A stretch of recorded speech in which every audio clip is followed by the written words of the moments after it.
हम लोग सारे लोग बोलते हैं एनसीईआरटी पढ़िए, एनसीईआरटी फॉलो कीजिए, तो एनसीईआरटी को वाकई पढ़िए। क्रिटिकल एनालिसिस मतलब उसका जो है व्याख्या कीजिए, हर एक 2 लाइन 3 लाइन जो शब्द है उसका अर्थ क्या होता है। गाइड देखें तो सर टीआरई फर्स्ट में खूब गाइड चला और marathon class, test series, sir इन सब को आप सर कहाँ पर स्थान देते हैं? टेस्ट सीरीज को लेकर भी बहुत बोला जाता है कि आजकल छात्रों में एक फैशन भी बन गया है कि टेस्ट सीरीज रोज दो, अपना रोज एक टेस्ट दो। लेकिन ये टेस्ट सीरीज में वन लाइनर आप यदि क्वेश्चन पूछ रहे हैं तो वन लाइनर का तो कहीं भी अब रोल नहीं है।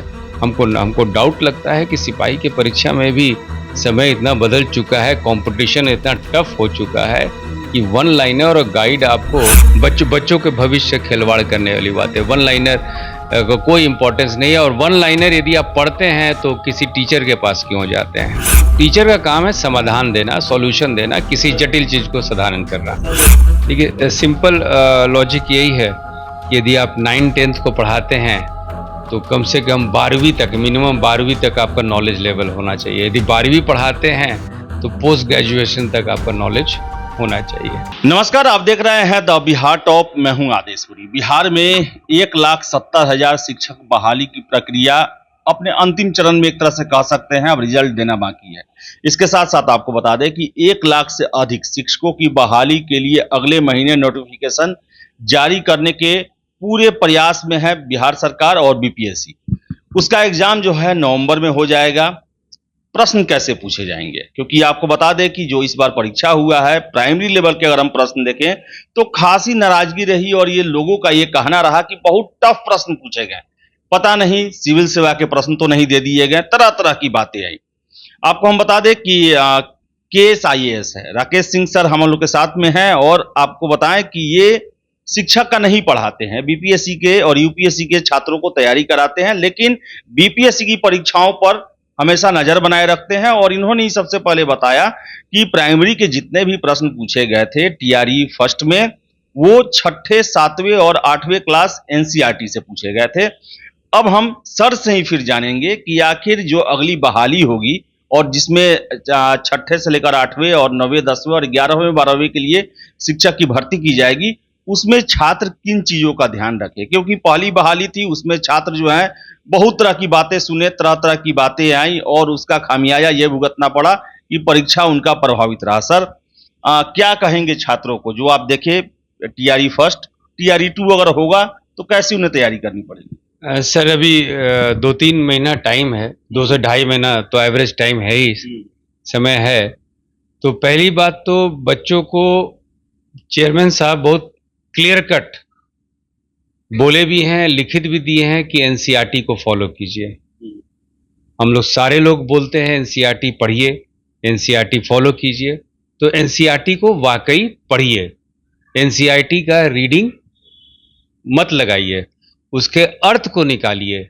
जो होता है अंग्रेजी में शब्द है क्रिटिकल एनालिसिस, मतलब उसका जो है व्याख्या कीजिए, हर एक 2 लाइन 3 लाइन जो शब्द है उसका अर्थ क्या होता है। तो एनसीईआरटी को ढंग से पढ़िए। फॉर एग्जाम्पल, जैसे मान लीजिए कोई भी चैप्टर है, एनसीईआरटी के किसी भी चैप्टर को पढ़ते हैं, एक हिस्ट्री पे एक लाइन है अंग्रेजी में ऐसा लिखा हुआ है कि Jainism was the first religion in India to mitigate the evils of the varna system. इसका मतलब ये हुआ कि जैन धर्म पहला भारत का धर्म है जो वर्ण प्रथा के त्रुटियों को कम करने की कोशिश की। इससे 2 बात निकल के आता है। पहला तो वर्ण प्रणाली के तहत जैन धर्म नहीं था, है ना, कि आप वर्ण धर्म को, वर्णाश्रम को या वर्ण प्रथा को जैन धर्म मानती थी। जैन धर्म का योगदान यही था कि इसकी त्रुटियों को कम करे। तो इस तरह का जो सेंटेंस लिखा रहता है एनसीईआरटी में, चाहे वो 6ठी क्लास के भी साइंस में देख लीजिए, सोशल स्टडीज में देख लीजिए, इस तरह का सेंटेंस रखा रहता है, और सेंटेंस का अर्थ निकालिए, ये सबसे महत्वपूर्ण है। सर जैसे कि इस बार तो प्राइमरी का होगा नहीं, कम चांस है, कम सीट हो सकता है या नहीं भी होगा। 6ठे से 8वें के लिए अगर जो कैंडिडेट दे रहे हैं सर, तो उनको किस क्लास के एनसीईआरटी पर सबसे ज्यादा फोकस करना होगा? और सर 9वीं से लेकर 12वीं तक के उनको सर किस चीजों पर ज्यादा फोकस करना होगा? देखिए, सिंपल लॉजिक यही है कि यदि आप 9th-10th को पढ़ाते हैं तो कम से कम 12वीं तक, मिनिमम 12वीं तक आपका नॉलेज लेवल होना चाहिए। यदि 12वीं पढ़ाते हैं तो पोस्ट ग्रेजुएशन तक आपका नॉलेज होना चाहिए। यदि सीमित कर दें हम लोग एनसीईआरटी तक, सपोज फॉर एनसीईआरटी तक, एनसीईआरटी फिर भी बोले ये आपका रीढ़ का हड्डी है, बैकबोन है। एक एनसीईआरटी किताब पढ़ने से उसके प्रीफेस में भी लिखा हुआ है कि थिंकिंग मैन ये बनाता है। कहने का मतलब है कि एनसीईआरटी से अपनी पढ़ाई को आप शुरू करते हैं तो आपके सोच को विकसित करता है। बहुत सारा स्टेटमेंट है, बहुत सारा क्वेश्चन है जो कि एनसीईआरटी से निकलता है और उसका आंसर भी सिर्फ आपको एनसीईआरटी मिलेगा। जब बड़े बड़े किताब पढ़ लीजिए लेकिन वो आपको आंसर नहीं मिलेगा। और ये थोड़ा सा इस तरह की बातें आपको 69 में भी देखने को मिलेगा सर। सर एक और चीज है सर, मानिए सर एनसीईआरटी ही करते हैं, कितना परसेंटेज आप क्वेश्चन देखते हैं सर कि एनसीईआरटी से बेस्ड रहा टीआरई 1 में? अगर केवल एनसीईआरटी भी अगर अच्छे से कर दिया जाए तो उसके बदौलत भी सर सिलेक्शन हो सकता है जो कट ऑफ लोग बता रहे हैं सर। सर हम आपको एक उदाहरण बताते हैं। एनसीईआरटी में भी शब्द, बाकी सारा किताब में भी ये शब्द है कि लाल बाल पाल किसको बोला जाता था, है ना? बाल गंगाधर तिलक को, लाला लाजपत राय को और बिपिन चंद्र पाल को बोला जाता था। अब ये स्टेटमेंट जो है, ये फैक्ट आपको एनसीईआरटी में भी दिया हुआ है और ये किताब दूसरे किताब में भी दिया गया था कि 3 लोगों को लाल बाल पाल के नाम से हम लोग जानते हैं। अब इसी स्टेटमेंट के आधार पे एक सवाल है। सवाल ये है कि इनको लाल बाल पाल बोला जाता था तो इससे हम लोग को अभिप्राय क्या निकलता है, हम लोग को इससे अर्थ क्या निकलता है, इससे हम लोग को इम्प्लीकेशंस निकलता है, क्या निकलता है भारत में राष्ट्रवाद की स्थिति को लेके। क्वेश्चन का आंसर सिर्फ आपको एनसीईआरटी में ही मिलेगा सर, बाकी किसी किताब में नहीं मिलेगा। हम इसको आंसर हम जो बताने की कोशिश करते हैं सर, जैसे कि हम लोग फिल्म देखते हैं तो फिल्म में सलीम जावेद तो 2 अलग अलग लोग हैं, साथ बोलते हैं, चूंकि साथ बैठे रहते हैं सलीम जावेद, है कि नहीं सर? उसी तरह लक्ष्मीकांत प्यारेलाल साथ काम करते हैं इसलिए लक्ष्मीकांत प्यारेलाल।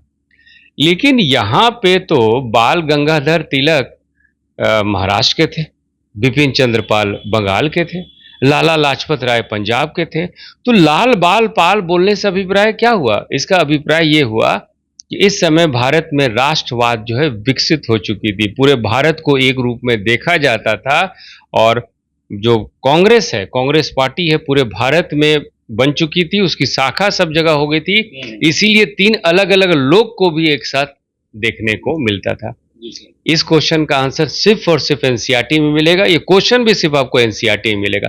तो एनसीईआरटी को इस तरह से अध्ययन करना चाहिए, ये होता है एनसीईआरटी पढ़ने का मतलब। सर गाइड खूब चला सर, गाइड देखें तो सर टीआरई फर्स्ट में खूब गाइड चला और marathon class, test series, sir इन सब को आप सर कहाँ पर स्थान देते हैं? टेस्ट सीरीज को लेकर भी बहुत बोला जाता है कि आजकल छात्रों में एक फैशन भी बन गया है कि टेस्ट सीरीज रोज दो, अपना रोज एक टेस्ट दो, तभी जो है आपका परफॉर्मेंस अच्छा हो सकता है।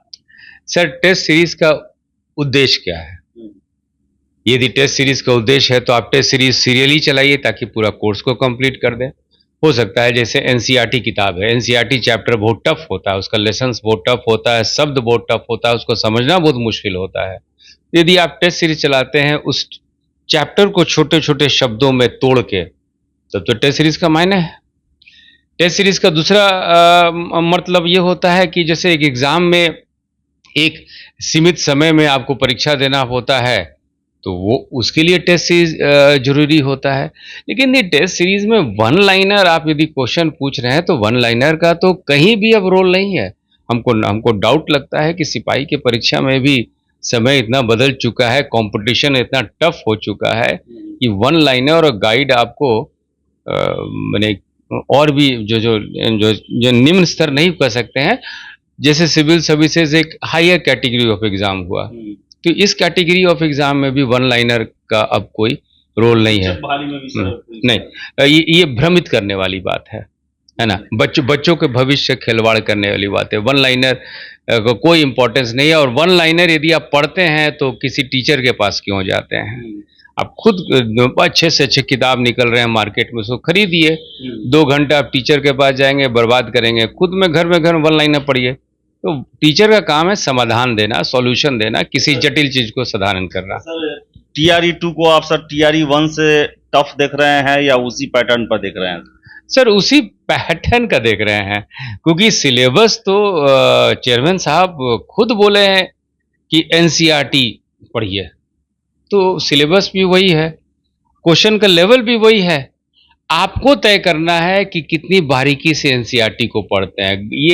ये सब बेकार बात है। गहन अध्ययन, ठीक है, गहन अध्ययन तो सब कोई करते हैं, हर एक चीज गहन अध्ययन किया जाता है, लेकिन उसको कैसे तोड़ते हैं, उसका अर्थ कैसे निकलता है, हम उदाहरण से आपको बता दिए सर।